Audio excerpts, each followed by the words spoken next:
Happy Friday, chikahan mga kapuso! Short but meaningful ang naging special role ni Faye Lorenzo sa hit GMA Prime series na Asawa ng Asawa Ko. Thankful daw siyang mabigyan ng action project sabay sa inihandang surprise birthday party sa kanya ng fans. Makichika kay Nelson Canlas. Ang inakala ni Sparkle artist Faye Lorenzo na isang simpleng birthday lunch lang.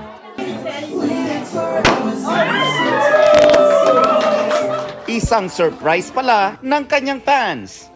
Thankful ang kapuso actress sa mga nagmamahal sa kanya, pati sa mga blessings na natatanggap, kabilang ang kanyang pagkakasali sa top-rating GMA Prime series na Asawa ng Asawa Ko.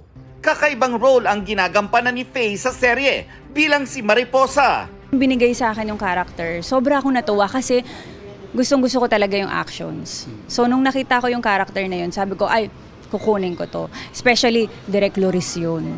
Yes, tapos yung mga kasama ko doon na actors, ang gagaling nila lahat.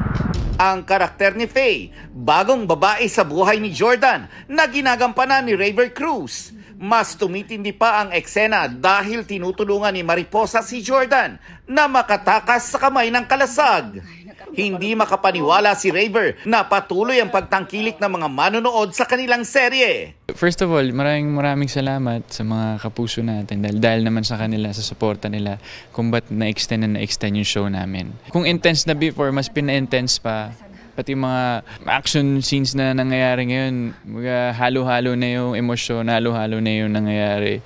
Sa halos isang taon namang pagganap bilang si Christy, marami na ang pinagdaanan ni Jasmine Curtis Smith. Mapa TV o sa pelikula, she is definitely up for the challenge.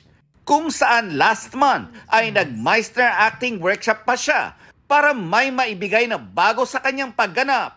Nakakagulat na tumagal kami hanggang ngayon, and the supporters or the audience of the show, tutok pa rin, as in every word, nakatutok sila, nakaabang sila. It's very entertaining as well as an actor working on the project. Kasi ibig sabihin, may napupuntahan and worth it lahat ng eksena. Nelson Canlas, updated sa Showbiz Happening.